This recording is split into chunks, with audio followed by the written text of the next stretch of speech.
एक बार फिर से आप सभी का स्वागत है अवधि क्लासेस पर। अवधि क्लासेस फिजिकल एजुकेशन शारीरिक शिक्षा लगातार आपके लिए लेके आ रहे हैं टॉप 25 में आज आपके लिए लेके आए हैं खेल चिकित्सा विज्ञान और योग से संबंधित प्रश्नों को और लगातार जिस जुनून के साथ, जिस उत्साह के साथ आपके पास हम वीडियो लेके आते हैं उसी प्रकार से हर दिन आपके लिए लेके आते रहेंगे। एक जुनून रहेगा कि चलता रहूँगा पथ पर चलने में माहिर बन जाऊँगा। चलता रहूँगा पथ पर चलने में माहिर बन जाऊँगा। या तो मंजिल मिल जाएगी या अच्छा मुसाफिर बन जाऊँगा। और इसी के साथ चलते हैं अपने पहले प्रश्न की तरफ। पहला प्रश्न है आपका कि गिरने के बावजूद युवाओं को कम चोट आने का कारण है। यानी कि गिरने के बावजूद अगर युवाओं को कम चोट आने का कारण है तो वो कारण क्या हो सकता है, उसमें क्या है? तो सबसे बड़ी बात होती है जो बच्चे होते, जो युवा लोग होते हैं, ठीक है, उनकी जो हड्डियां होती हैं कैसे होती हैं? बहुत लचीली होती हैं। आपने सुना होगा क्या ग्रीन स्टिक का नाम सुना होगा, ठीक है। तो ग्रीन स्टिक अक्सर जो है बच्चों में होता है, ठीक है।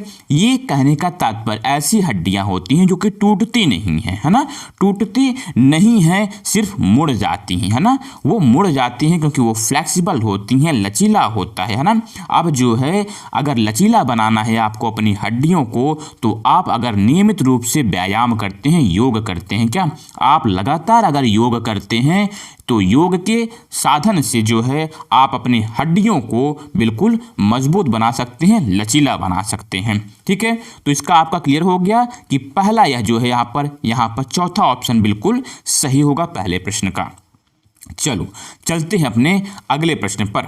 अगला प्रश्न है अपना कि वरिष्ठ नागरिकों की हृदय संबंधी दक्षता को मापने के लिए निम्नलिखित में से कौन सा परीक्षण प्रयोग करेंगे?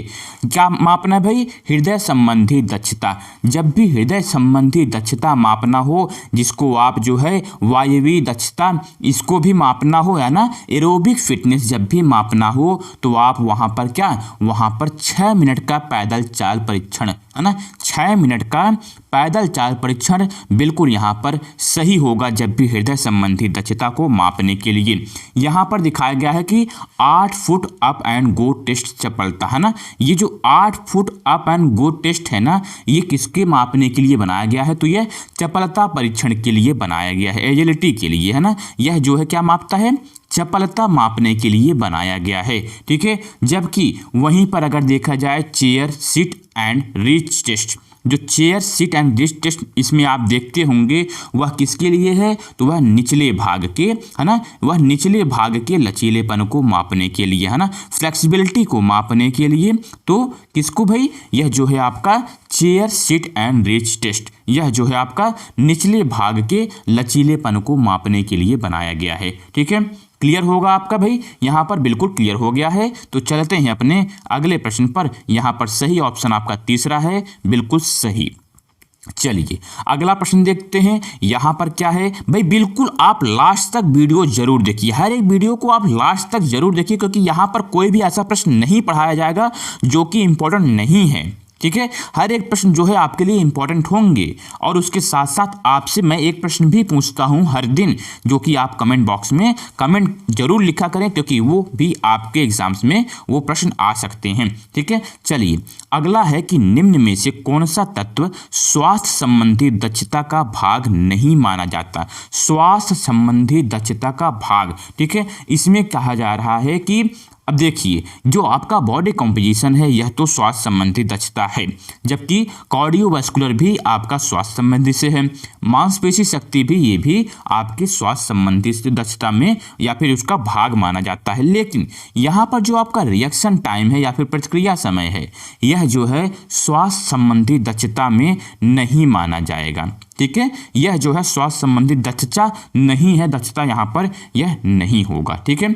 यहाँ पर आपका बिल्कुल ये सही होगा, जो कि यहाँ पर गलत माना जाएगा, जबकि ये तीनों सही हैं। चलिए अगला प्रश्न है कि चिकित्सा संबंधी गतिविधियों को इस रूप में भी जाना जाता है। भाई चिकित्सा संबंधी जो गतिविधि होते हैं उसको हम किस नाम से जानते हैं?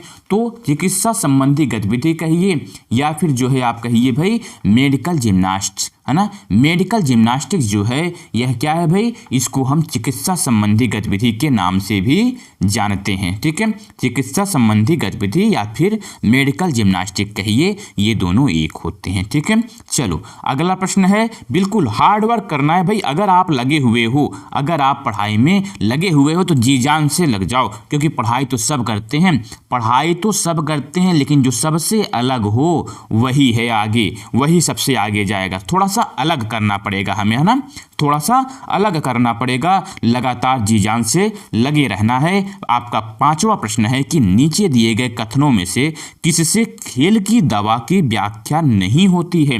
खेल की दवा ये क्या है? खेल की दवा का तात्पर्य है कि खेल चिकित्सा यानी कि स्पोर्ट्स मेडिसिन। ठीक है, स्पोर्ट्स मेडिसिन यह जो है कहा जा रहा है कि जो स्पोर्ट्स मेडिसिन की व्याख्या नहीं होती है किससे? तो देखिए यहाँ पर जो भी है आपका खेल प्रौद्योगिकी अवसंरचना को विकसित करना, यह जो है यहाँ पर पहला ही आपका क्या है, ये यहाँ पर नहीं होगा। क्या? खेल दवा की व्याख्या नहीं है। जबकि दूसरा आप देखो, कार्य निष्पादन को प्रभावित करने वाले पर्यावरणीय कारक, यह जो है स्पोर्ट्स मेडिसिन के अंतर होंगे। उसके साथ साथ घायल एथलीट को उपचार और पुनर्वास, यह भी क्या है आपका, यह भी आपका स्पोर्ट्स मेडिसिन के अंतर्गत है। और उसके साथ साथ किसी व्यक्ति को खिलाड़ी के रूप में रूपांतरित करना भी स्पोर्ट्स मेडिसिन का कार्य होता है, व्याख्या होती है। जबकि इसमें पहला इसका उत्तर बिल्कुल गलत होगा। ठीक है, चलो आ जाओ अपने अगले प्रश्न पर। यहाँ पर पूछा जा रहा है कि पहले त्रैमासिक अवधि, है ना, पहले 3 महीने की अवधि में अंत के आसपास किया गया पराध्वनिक चित्रण, पराध्वनिक जिसको आप कहते हो अल्ट्रासाउंड टेस्ट, है ना, क्या कहते हो? Ultrasound test. ठीक है, अल्ट्रासाउंड टेस्ट में, है ना, परीक्षण किसे बताने में मदद नहीं कर सकता। तो पहले 3 महीने में जो अल्ट्रासाउंड कराया जाता है तो वहाँ पर क्या बच्चे का लिंग स्पष्ट रूप से नहीं हो पाता। क्या? बच्चे का लिंग जो है स्पष्ट रूप से बताने में जो है असक्षम रहता है, यानी कि बच्चे का लिंग जो है वह नहीं बता पाता जब भी अल्ट्रासाउंड होता है। ठीक है, अल्ट्रासाउंड टेस्ट में बच्चे का लिंग स्पष्ट बताने में असफल रहता है। ठीक है, यह आपको हो गया क्लियर। ठीक है, चलो आ जाओ अपने अगले प्रश्न पर।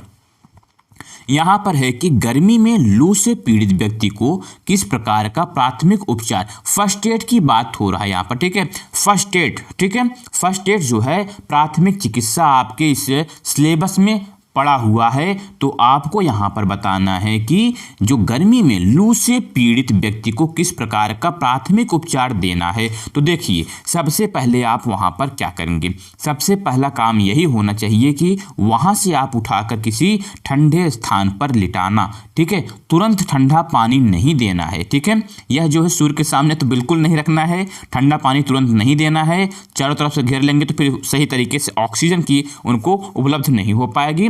तो कहने का तात्पर्य है कि जो पीड़ित व्यक्ति को ठंडे स्थान पर लिटाना, यह यहाँ पर बिल्कुल सही होगा। उसके पश्चात जब सामान्य हो जाता है तब जाकर आप पानी दे सकते हैं। ठीक है, वो भी ठंडा नहीं, नॉर्मल पानी। ठीक है, तो ये आपका प्राथमिक उपचार होगा, ये समझ में आ गया होगा। चलो अगला प्रश्न देखते हैं।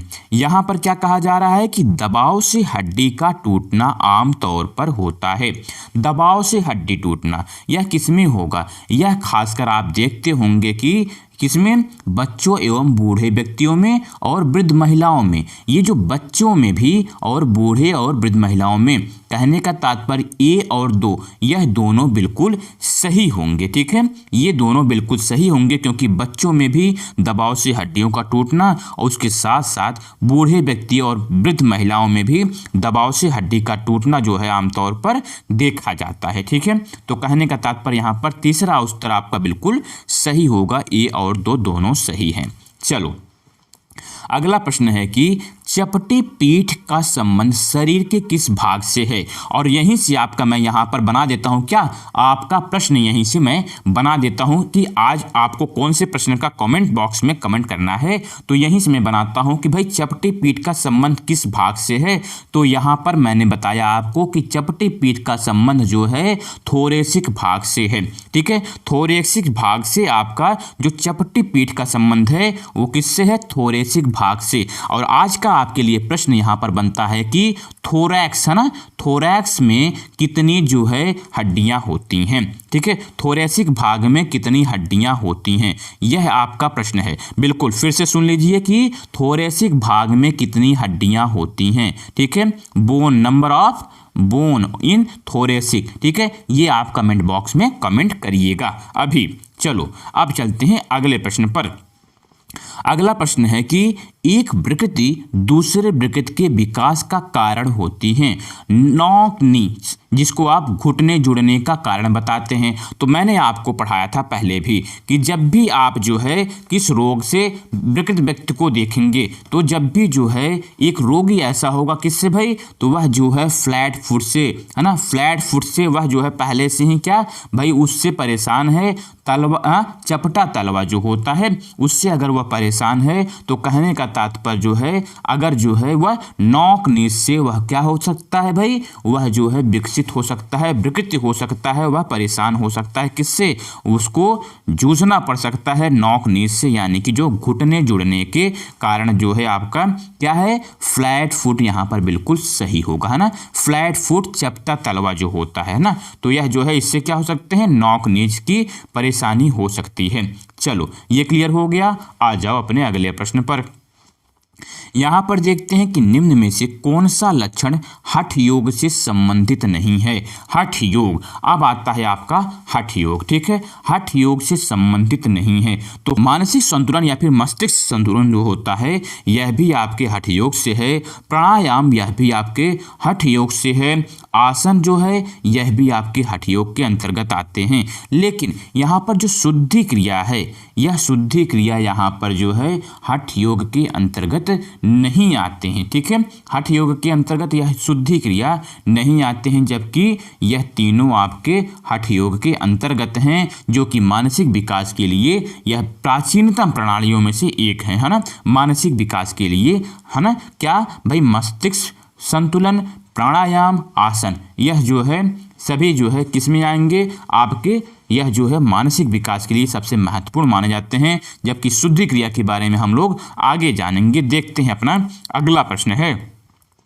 अगला प्रश्न है कि निम्न में से कौन शुद्धि क्रिया नहीं है। तो शुद्धि क्रिया नहीं है तो शुद्धि क्रिया होती क्या, देखिए जो 6 प्रमुख बांटे गए हैं शुद्धि क्रिया में। ठीक है, शुद्धि क्रिया कितनी होती हैं, तो देखिए शुद्धि क्रिया होती है नेति। ठीक है, नेति हो गई, फिर धौती, है ना, धौती, नेति, नौली, है ना, नौली हो गई, फिर बस्ती, है ना, बस्ती, है ना, नेति, धोती, नौली, बस्ती, उसके बाद त्राटक और कृपाल भांति, त्राटक और कपाल भांति। ठीक है, कपाल भांति, ये क्या हैं, ये सभी 6 प्रमुख शुद्धि क्रियाएं हैं। ठीक है, ये सभी 6 क्रियाएं जो है कैसी हैं, शुद्धि कृपाएं हैं, यानी कि कहा जाए नेति, कपाल भांति, धौती और उसके बाद नौली, बस्ती, त्राटक। ठीक है, ये क्या हैं, ये सभी जो 6 हैं वो शुद्धि क्रिया हैं। जबकि कुंभक, रेचक, ये सभी क्या है भाई, कुंभक, रेचक जो है ये सभी आपके उसमें आ जाएंगे। तो अब जो है कुंभक जो होता है भाई श्वास को रोकने का प्रयास है। कुंभक क्या है, श्वास को रोकने का प्रयास है। चाहे उसको आप अंदर रखोगे तो आपका जो है अंतः कुंभक होगा।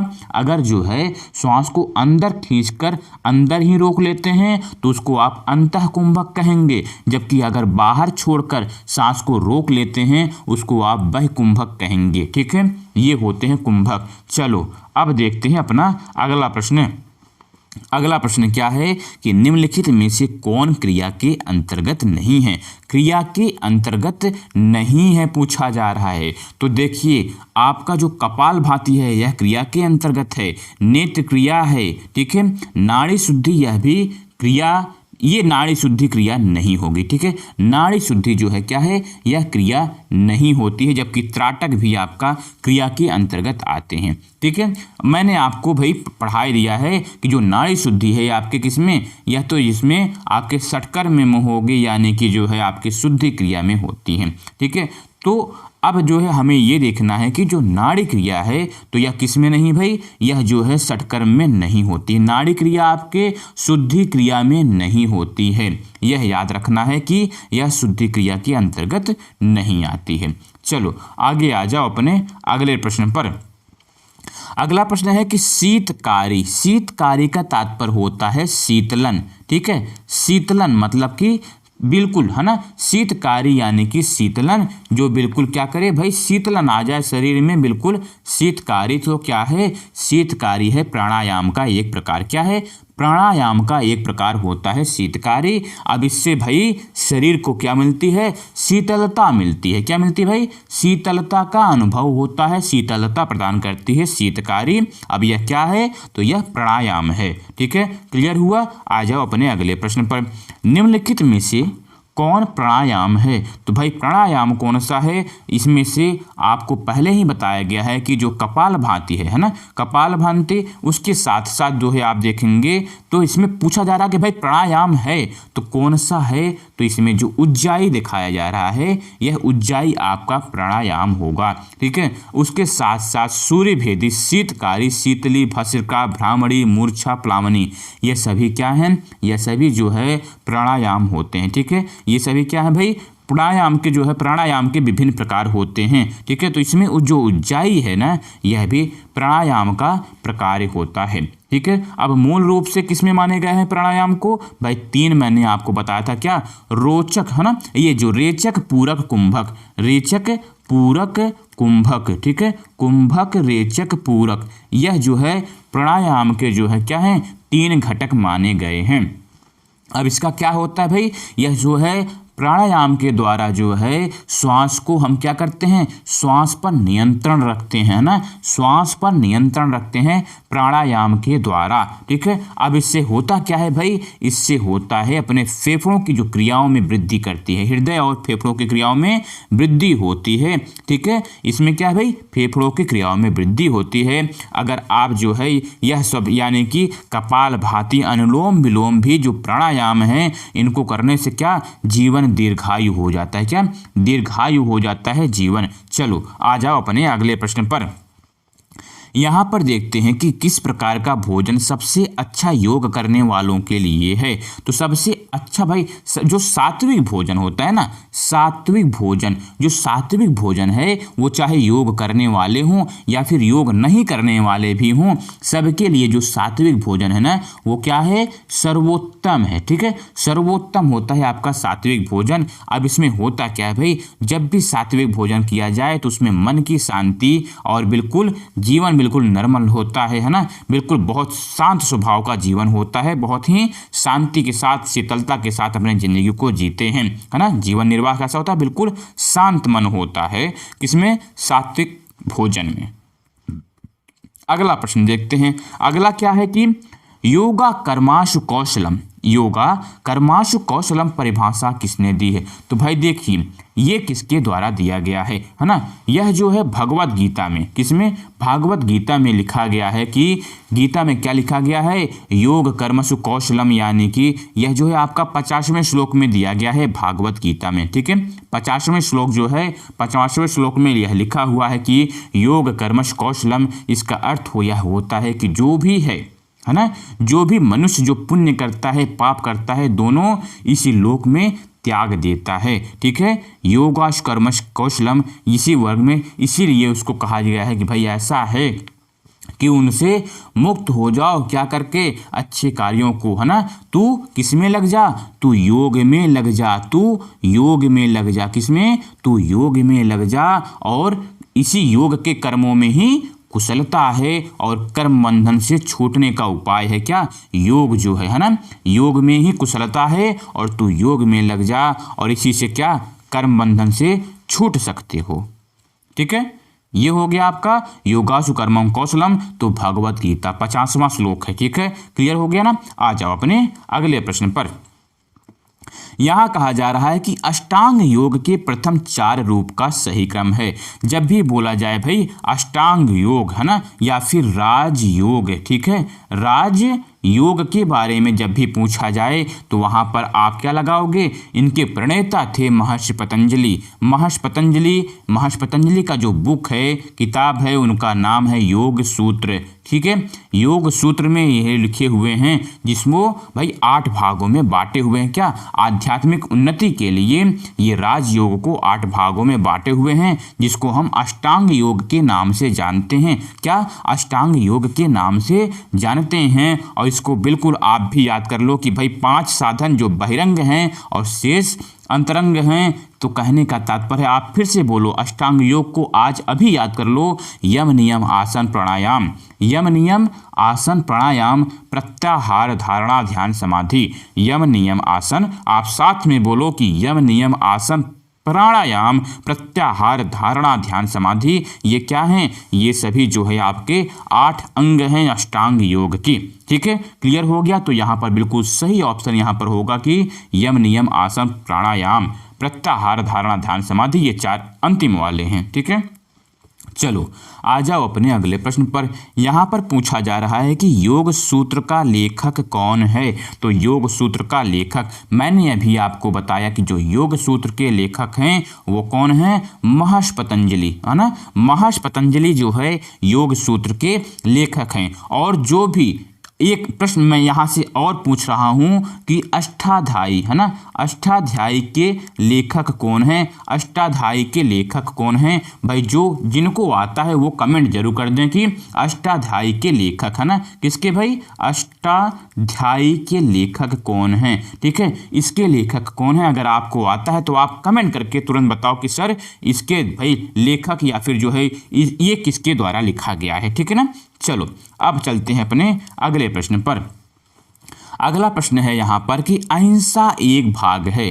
तो अहिंसा किसका भाग है। तो मैंने आपको बढ़ाया था भाई, जो अहिंसा है यह जो है यम नियम आसन प्राणायाम प्रत्याहार धारणा ध्यान समाधि जो है ये 8 अंग हैं। और जिसमें जो आप यम जब पढ़ोगे ना, यम के जब भाग को पढ़ोगे तो उसमें क्या आते हैं, उसमें 5 व्रत आते हैं। कौन से, अहिंसा सत्य अस्तेय, अहिंसा सत्य अस्तेय ब्रह्मचर्य और अपरिग्रह। तो ये जो है किसका भाग है भाई, तो यह जो है यम का भाग है। किसका, अष्टांग योग के यम का भाग है अहिंसा। क्लियर हुआ आपका। चलो आ जाओ अपने अगले प्रश्न पर।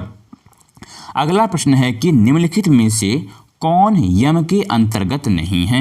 तो यम के अंतर्गत मैंने आपको कितने नाम पढ़ाए थे भाई, आपको मैंने बताया अहिंसा सत्य अस्तेय, अहिंसा सत्य अस्तेय ब्रह्मचर्य और अपरिग्रह, ठीक है। अब बताओ इसमें से क्या नहीं मिल रहा है। तो मैंने आपको संतोष नहीं बताया था। क्या नहीं बताया था, आपको मैंने संतोष नहीं बताया था, क्योंकि संतोष किसके हैं भाई, नियम के हैं। संतोष जो है किसके भाग हैं, नियम के भाग हैं। नियम में 5 भाग होता है। कौन कौन सा, शौच संतोष तप, है ना, शौच संतोष तप स्वाध्याय व ईश्वर प्राणिधान, ठीक है। ये नियम के भाग हैं संतोष, ठीक है। क्लियर हो गया आपका। आ जाओ अपने अगले प्रश्न पर। फिर यहाँ पर देखिए, योग का पितामह किसे जाना जाता है। तो योग का पितामह आप बिल्कुल अच्छी तरीके से लगा दोगे कि भाई योग का पितामह हम किसको जानते हैं, महर्षि पतंजलि को। किसको, महर्षि पतंजलि जो है योग के पितामह के रूप में जाने जाते हैं,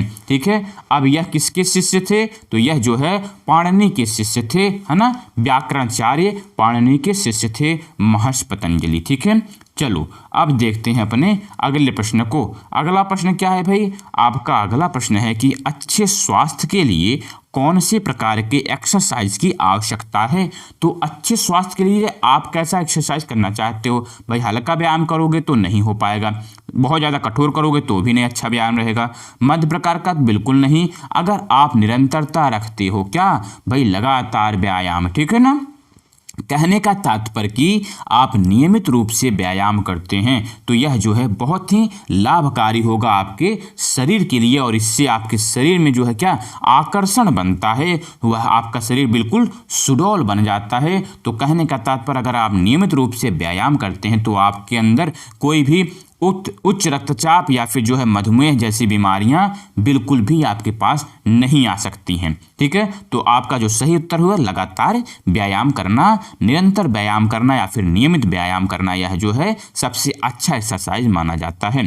अगला प्रश्न देखिए, यदि कोई मांसपेशी संकुचित हो परंतु उसमें कोई गति ना हो तो यह संकुचन विधि कहलाती है।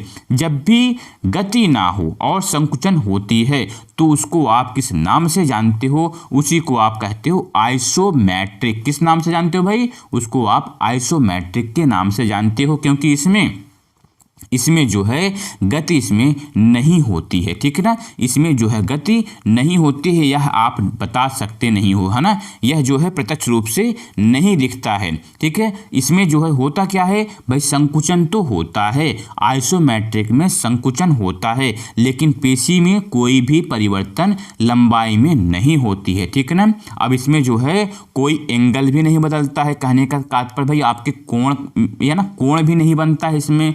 तो जैसे आप दीवार को धक्का लगाओ, यह अक्सर पूछा जाता है कि दीवार को धक्का लगाना किस विधि में आता है। तो जब भी पूछा जाए कि आइसोमेट्रिक, है ना, आइसोमेट्रिक दीवार को धक्का लगाना, यह आइसोमेट्रिक में आता है। जबकि अगर आपको आता हो तो आप बताओ कि भाई आइसोटोनिक में एक उदाहरण आप बताओ, आइसोटोनिक का एक उदाहरण आप कमेंट बॉक्स में बताओ। ठीक है, चलो आ जाओ अपने आज के अंतिम प्रश्न पर। आज का अंतिम प्रश्न है कि शक्ति के विकास की विधियां हैं। शक्ति की विकास की विधियां, तो इसके पहले भी मैं बताया हुआ हूं कि भाई आइसोमेट्रिक हो या फिर आइसोटोनिक हो।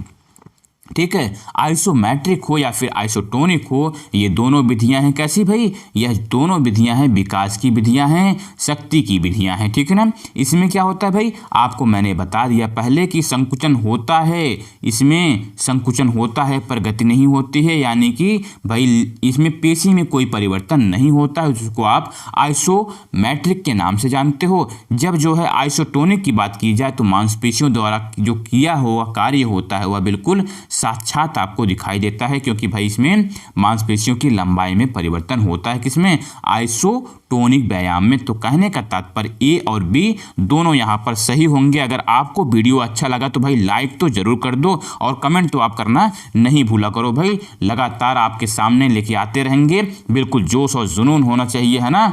तो लक्ष्य को पाने के लिए यदि हम तन मन धन से अगर लग जाते हैं तो सच कहता हूँ कुंडली के सितारे भी अपनी जगह बदल देते हैं। बिल्कुल यह आपके ऊपर बिल्कुल सत्य होगा। बहुत बहुत धन्यवाद, नमस्कार।